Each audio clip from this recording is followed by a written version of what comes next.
Yo, this is Steve Bloom, and you're watching Moana Nui Podcast. We'll be starting soon. Don't go anywhere. I'm Veronica Taylor, and from myself and Ash Ketchum, I just want to say, Moana Nui, I choose you!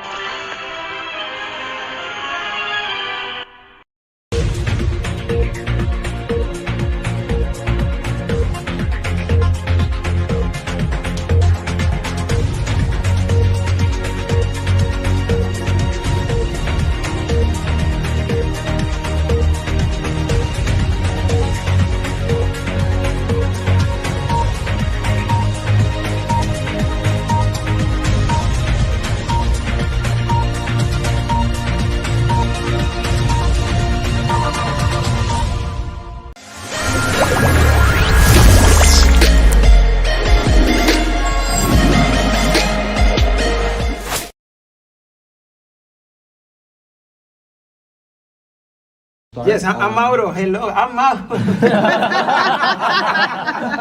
Hello, I'm Adassa. I'm saying yes, yeah. We all say yes.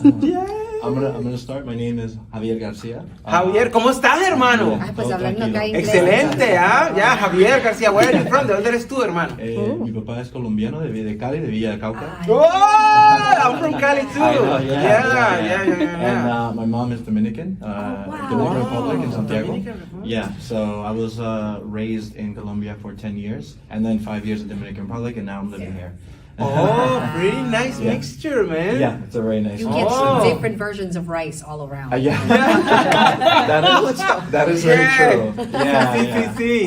So I'm gonna ask you 5 questions. They're very quick and they're just easy, straight up. They call it Spitfire. I love it. Yes, these are from our fans. We have 50,000 followers. They pick 20 questions. But again, I'm just going to give you 5 because I want to give everybody an opportunity here to ask their questions because they have limited time. The questions is let's start with favorite food. My favorite. Comida, la comida. No, yeah, favorita. but the first one, my favorite food, yeah, Uh-huh. and the second one. Oh, I'm gonna go. Just the first. Sorry. Dale, dale. Okay. Bueno, Dale, de arriba. I love. I don't know. All the food. yeah. Okay, Yeah. The Latin and the Italian. Yeah, I like. Okay. Yes. I would say arepa con queso y chorizo because my husband Whoa. is Mexican and now we've added chorizo into our arepas. Oh, So man, arepa, yeah, quesito yeah. con chorizo. That's my favorite. amazing. Favorite fruit, la fruta favorita. Favorite fruit, my fruta favorita, el mango. El mango. Banana. Mango, yeah. Banana. I eat it with everything. My husband's like, ew, with eggs. I'm like, it's so good. Y no tiene que ser ni plátano. No tampoco, tiene it's just like plátano, straight banana. up Oh, banana. I love it. Increíble. With eggs. Con huevo. I mean, I have to eat quesito. I would try it. Yeah, I'm So like a good. You have a egg would banana, be- you have your fried eggs, and then you have it con quesito. But you know what? That's Quesito not weird fresco. because in Colombia we have el chocolate con queso. Chocolate con Sí. queso, Es yeah, el that único chocolate país with que nosotros cheese. tenemos el chocolate con queso. That It's is chocolate with cheese. It's the only country. Think hot chocolate and then you Colombia, put some cheese in it. Exactly. You're like, Good. Yeah. Yeah, it's good. It's Sounds good. like fondue. Favorite color. Color favorito. Pretty difficult. But I don't know. Maybe blue, gray. Okay, blue, No, gray. that just. Yeah. Okay. Yeah. Okay. Mine is purple. And my Yes. second favorite color is actually this one right here that I get to wear all the time. So I love it because it's part of my Okay. life. Yes. Purple because I was born in February, and so my amethyst is my stone. So Ooh, nice. Amethyst Mine is is pretty. lapis lazuli, I think. that's why you gravitated sin querer queriendo hacia el azul. Ah. It's your spirit color. Oh, that's my favorite. That's it. Sí, That's it. muy Wow, bien. that's it. Y la última pregunta, last question. It's going to be favorite movie, la película favorita. Encanto. Yeah, Encanto. Aside from that one. Okay. I love. Look at this stuff, isn't it neat? Okay. I'm a Disney Wow. fan, so Nice. I love The Little Mermaid. So Little when I Mermaid. heard Joni Benson sing that song, it changed part of that word. I really did. Yeah, Encanto and this one, Moana. Oh, Moana. yes! Yeah, it's Okay. really Zootopia. Oh, that's a good one. Okay, yeah. That's a good All one. right. Okay. You guys in there? Yeah, sure. My name is Alan Z.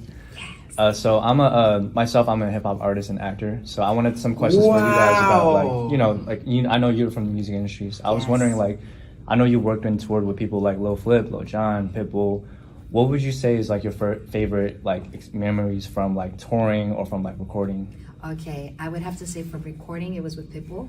When we recorded my first single, which was called Kama Sutra, he gave me the best piece of advice ever, and I didn't take it. Because I was really shy. I was like, no, I can't do that, because he told me, you know what, it's better to say I'm sorry than to ask for permission. And in this life, you have to go for what you want, for your dreams, and not second guess yourself. And it's later, whatever you got to take care of later, you take care of it. And I've noticed that he gave me a great piece of advice, and he's very much business oriented. As cool as you see him out there, doing his party stuff, he really knows what he's doing and how to invest properly his winnings. So I would say him. And then on tour, I would say with Daddy Yankee, because when we did the American Airlines Arena, he was amazing. Daddy Yankee, for real. It was really cool. Yeah. Awesome. And for you, what would you say is your favorite gig you did before Encanto? Do you have a memory that you're fond of? Wow. Life before Encanto. Before He did one with Joy Arroyo. Remember? Yeah, with Joy Arroyo. Amazing. Eso que hiciste en Colombia. I love to communicate through the art, and I'm pretty close with the education for myself and for people that I'm pursuing for the dreams. So I'm constantly learning and trying to be like a sponge and absorbing everything. So if you ask me for a specific event, this is so for me. No. But I'm opening my heart. But this is. I don't know, maybe with Joe Arroyo, he told me just prior to get on the stage, if you're not nervous before to get in the stage, you're done. Wow. That's amazing. Right. That's amazing. Do you think it's because you lost that nervous energy, in terms of wanting to do well? Or? Yeah. There's a couple of things that you start to feeling doing some certain pieces repeatedly, but by the repetition is that you can master your craft. So it's awesome, because I'm coming from a classical school, right? I'm an opera tenor. Actually, I will be playing with Lang Lang in 3 weeks on Broadway. Dope. So the thing is that you need to put your heart whatever you're doing and try to be like a professional. If you're a student, and try to keep those. And the Daddy Yankee's the Pitbull advice is really good. Yeah, because you just have, you get to shine sometimes. Sometimes you develop the shyness. I don't know how to say that, but this is. No, you need to break your egg and still growing. Keep growing. And one thing that Mauro does that I would have to say, he also has a school that teaches others how to hone in on their craft. He has over 100,000 followers on YouTube. No joke. Nice. He has an incredible talent. And he does that. Tiene una escuela where he educates others that want to do music for free. So that's all for free. Just because he's like that. I mean, he's Felix, y'all. He's exactly. I have fun doing Felix. You met Joy Arroyo? Yes, sure. Yeah, and actually I wrote a song for him. Oh wow! Yeah, and I was and I was a little leader singer of a Grupo Nietzsche. Grupo Nietzsche. I know. It's a famous salsa band in Latin America, from Colombia and also. Relating it into Encanto, that song. En Barranquilla me quedo. This is from the Joy Arroyo. You know when the dad grabs the piano? That song is from Joy Arroyo. Really? Nice. Okay. 2011, he passed away, a famous singer. I went to his soap opera also. Oh, yeah. Series, part of it. playing Series. with Mayoma. That's amazing. Yeah. Nice. Well, I'm going to go next. So, hi, you all. My name is Jay. I'm a cosplayer. I'm from Atlanta, and I'm so excited to just talk with y'all. So, once I heard I was going to interview you guys, I was super excited because I love Encanto, and I just thought it was an amazing film. So, my first question for you all is like when we talk about representation, diversity, and inclusion, because it is important, especially when we talk about it for the Latin American community, the Black community, the Asian community, and the Afro-Latino community. What are your favorite parts of the film that made you feel the most seen? I would say the scene when we're all sitting down at the table and Mirabel is having the moment with Dolores and she's like, don't tell, and she's like, but that wouldn't happen 20 years ago. My grandmother wanted to be a singer and it didn't happen for her, and she was very dark-skinned Afro-Latina, and then my mom wanted to do it as well. So for me, the culmination of seeing all of what we have strived for so many years coming together in that moment where we were all equals, the dark-skinned Latinos were not serving the food, we were part of this family and we can be acknowledged as such, and now doors are opening for so many other people. It was our moment in the sun, but it could be yours. And I'm talking to the people watching this right now. Next time could be yours. So all you need to do is hone in on your craft. Really work on what you are and the gifts that you have. Don't try to copy others. You can learn from others, learn their techniques, and then adapt them to who you are. And now is the time when you see Raya and the Last Dragon, when you're looking at Encanto, when you're seeing all of these amazing filmmakers like Lin-Manuel Miranda, like Disney, putting their efforts so others can be seen. This is our moment, and this is when the doors are wide open to finally being seen and being recognized, and not just being background actors anymore. We're principal characters, like in Encanto. We're all principal characters, because we're all a family, and in a family, there's no such thing as this one's more important. No, you have Felix. He's going through his thing with Pepa. You have Dolores and her, love and desire of the world, and you have Luisa and you have Mirabel, and we're all going through something. And what Encanto really brought to light is that we are all important. Yes. No matter who we are. Yes, I'm totally with you, and with the fact that all the Familia Madrigal was pulling and to the same side, with their differences, different types of gifts, different ages, looking like for the same objective, is to have, it's like you can find a lot of Latino, a lot of brown skin and yellow skin, and I don't know, every single human being wants to do the right thing. Seeing the universe that surround him, and if we can put some of our universe, of our Latin universe, the familiar universe, La Familia, putting there in a big screen, transnational projects, it could be another way that the rest of the world can see us. So it's very important for us, that representation, and we're waiting for you, wherever you are, to keep telling stories about us as a human being with differences. And I think the accuracy was the most beautiful thing, because if you notice Mauro, he's darker skinned than I am, and I'm still as Latina as he is. Actually, we're both Colombian. My mom is from Barranquilla, my dad is from Cartagena, he's from Cali. Nice. But then you look at Atlantic Stephanie, Ocean, Pacific Ocean. Exactly, we're still the water. Still the water.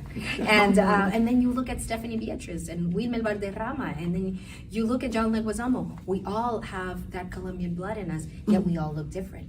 But that's what makes us so relatable, because we all are just in a giant world family. We're one step away from each other just because we don't look exactly the same. Actually, it should unite us more so we can really recognize a little piece of our internal selves, not just our physical characteristics, but who we are inside, which is just people who want to be seen and heard. Yes, no, thank you. That was beautiful. So my other question for you all is, did you think the music from Encanto was going to become as popular as it did?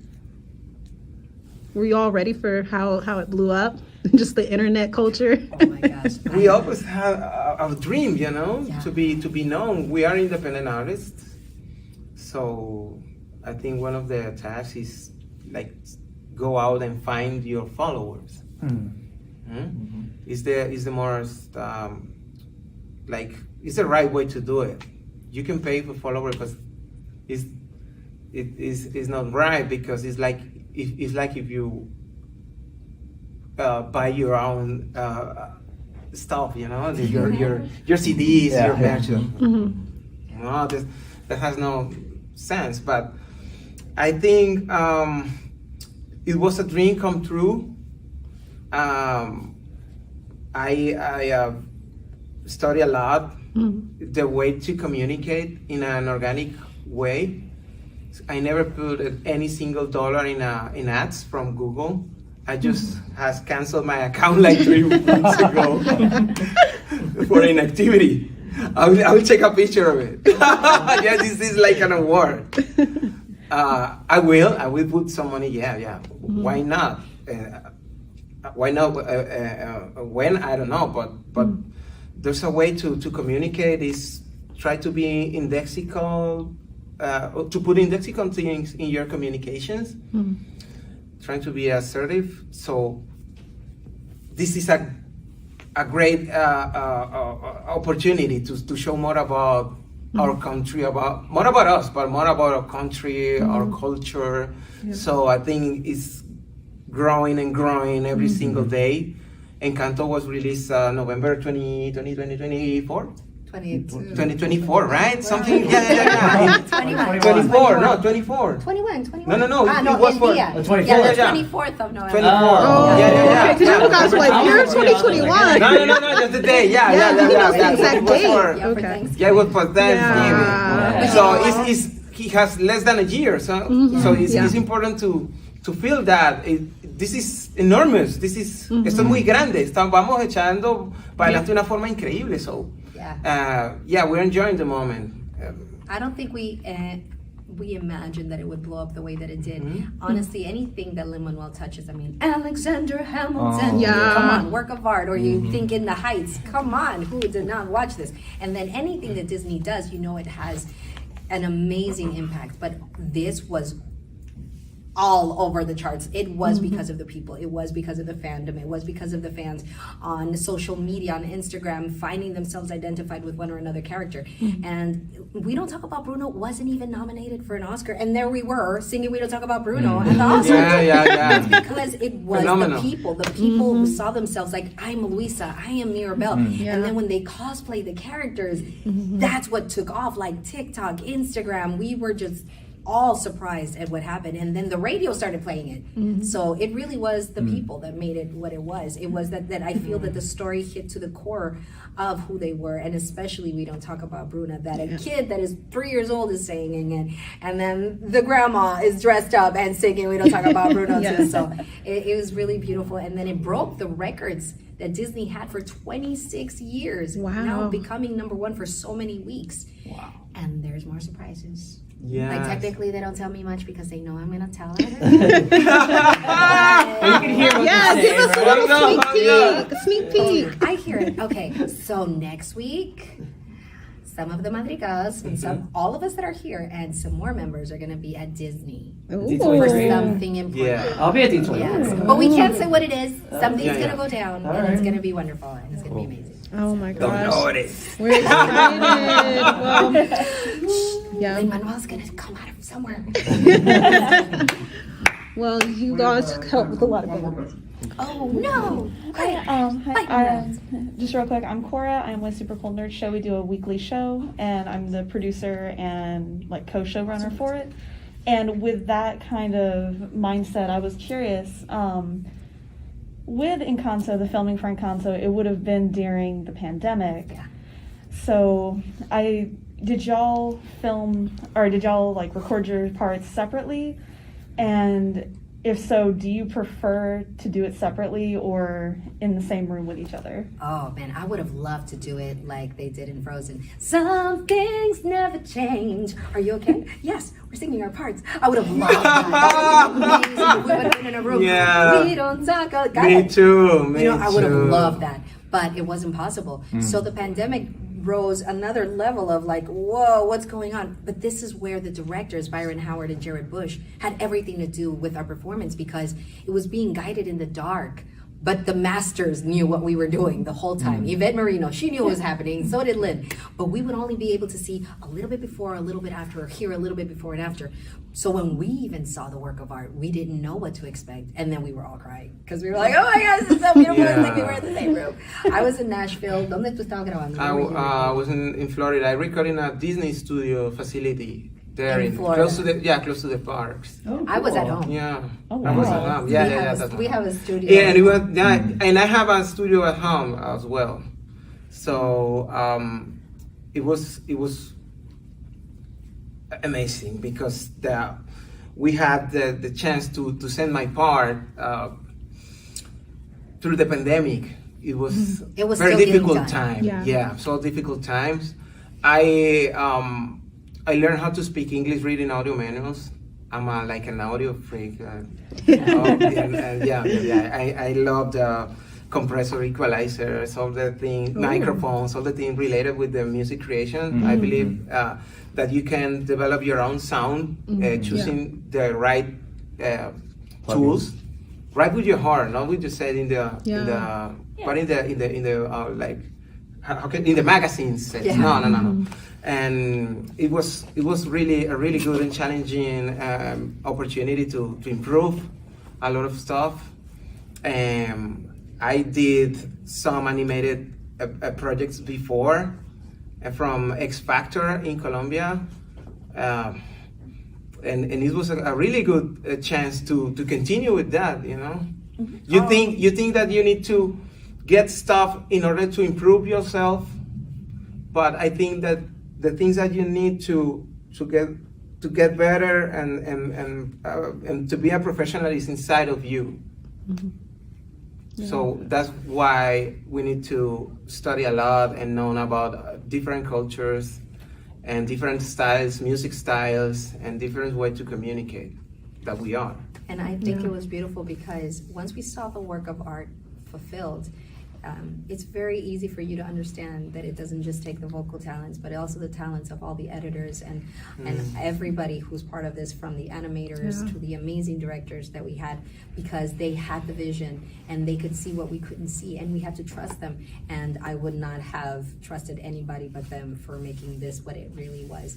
And they really brought something beautiful that when we finally got to premiere it in Los Angeles together, it was the first time ever premiered in front of an audience. So we got to hear what people liked and, the laughter, and seeing people that are like, I don't speak Spanish, but this is amazing. Oh my gosh. It was beautiful, and to hear it out there, it was something creative. Okay, quickly. You're from Orlando? Yeah? I'm from Colombia. Oh, okay. From Colombia. Well, you said you South did the America. studio, that's why I asked. Yeah, he went to the studio. Yeah, I have a couple of studios. I have one in Bogota, Colombia. Tape machines, tube-based stuff. Okay. I'm from Orlando, and you guys You're can from be there. Orlando? DisCon coming up. Yes. Supports amazing charity, Give Kids a World Village. Yes. You guys Oh, familiar with yeah, that? we'll be there. Yeah. Oh, Very cool. So we'll see you there. Check it out. I think it's September 30th or October 1st. Yes, so. it is. Cool. Well, I don't want to hold up your time, but thank you so much. And Thank you. we'll see you then in D23, baby. Yes. Yeah. 23 for something amazing. Arriba Latinos, Colombia, República Dominicana, México, Ecuador, Perú, toda Centroamérica, hermano, Chile, aquí estamos. I love you. Keep up amazing work. So. Thank you. Yes, amazing. Thank you both so much. This has been wonderful.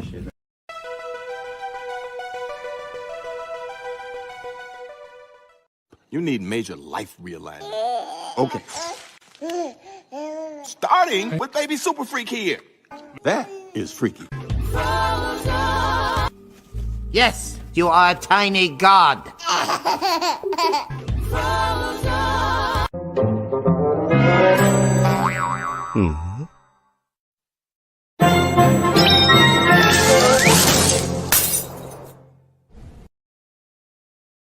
Getting up here so much. I want to be going down there. Okay, we're gonna do it. They don't know what I'm. Vámonos a cantar, pues. Familia. Very unexpected, and I love perfection. And I But you guys are gonna help us because technically we're missing a lot of family members. Are you ready to sing We Don't Talk About Bruno? Yeah! Okay, so great to be on that chair. All right, I have to go. Okay, I'm gonna have to play my mom's part. Yeah, sure. Vamos. We don't talk about Bruno, no. We don't talk about Bruno. But it was my wedding day. Getting ready, and there wasn't a cloud in the sky. No clouds allowed in the sky. Bruno walks in with a mischievous grin. Thunder. You're telling a story, or am I? Story, baby, that go. Bruno says it looks like rain. What did you tell her? In doing so, he floods my brain. Buried in a hurricane. We don't talk about Bruno, no. We don't talk about Bruno.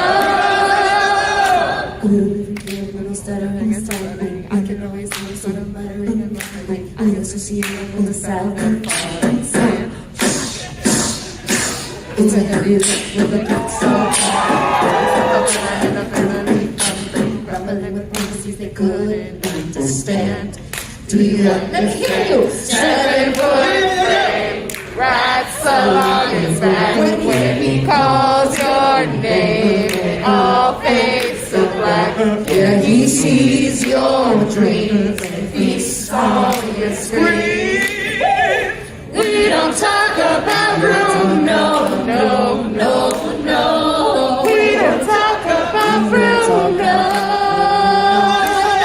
He told me my fish would die the next day. Dead. Oh no. He told me I'd grow a gut, and just like he said, he said that all my hair would disappear. Now look at my head. Your fate is sealed when your prophecy is read. He told me that the life of my dreams would be promised and someday be mine. Oh, that's so beautiful. He told me that my flowers would grow. Flower would grow like the grapes that from on the vine. He told me that the man of my dreams would be just out of reach. Betrothed to another. It's like I hear voices. I want not shout out now. I can hear him now. Oh, Bruno. Yeah, about that Bruno. I really want to know about Bruno. Tell me the truth and the whole truth, Bruno. Where are your boyfriends here? Time for dinner. He was not waiting. Sit back when he calls your name. Don't get out in the sky. Thunder. I'm sorry, mi vida go. What did he tell us? So he tried to bring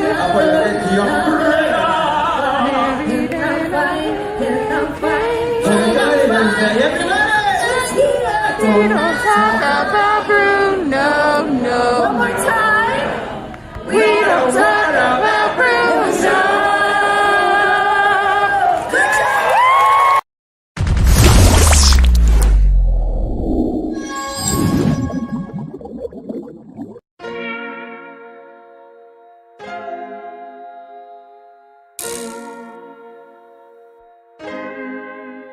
So many stories left to tell, even if we have to ourselves. Can't keep history on the shelf. If they won't tell it, we will. If this the land of the free, was a freedom then, when they annexed Hawaii and called it cedar lands, without any type of payment and no signing off. Called themselves a republic in 1894. 1.2 million acres overtaken from the native Hawaiians. When they resisted, the West retaliated in violence and erasure. The Hawaiian language is banned as part of colonialism's plan to expand, yeah. Stuck between a rock and a hard place. Multiple bombings of Kaho'olawe as a part of their ongoing war with Asia. Used it as a place for target practice. No consent or compensation. Colonizers call for annexation. Never cover all the locals, school will never let you know. So many stories left to tell, even if we have to ourselves. Can keep history on the shelf, if we won't tell it we will. Too many stories left to tell, even if we have to ourselves. Can keep history on the shelf, if we won't tell it we will. We will. So if we put Hawaii into perspective, well, Black and Asian history is interconnected. Considering the fight with the Pacific, then of course versus Asia, they was treated as a middleman for war, but didn't let the Western colorism run its course. Cause dark skin was a sign of dignity to core. The land was taken in the name of capitalism, when prior to it was an actual kingdom. Clap back at the system. Stuck between a rock and a hard place, multiple bombings of Kaho'olawe. As a part of their ongoing war with Asia, used it as a place for target practice. No consent or compensation, colonizers call for annexation. Never cover all the locals, school will never let you know. So many stories left to tell, even if we have to ourselves. Can keep history on the shelf, if we won't tell it we will. Too many stories left to tell, even if we have to ourselves. Can keep history on the shelf, if we won't tell it we will. So many stories left to tell, even if we have to ourselves. Can keep history on the shelf, if we won't tell it we will. Too many stories left to tell, even if we have to ourselves. Can keep history on the shelf, if we won't tell it we will. We will.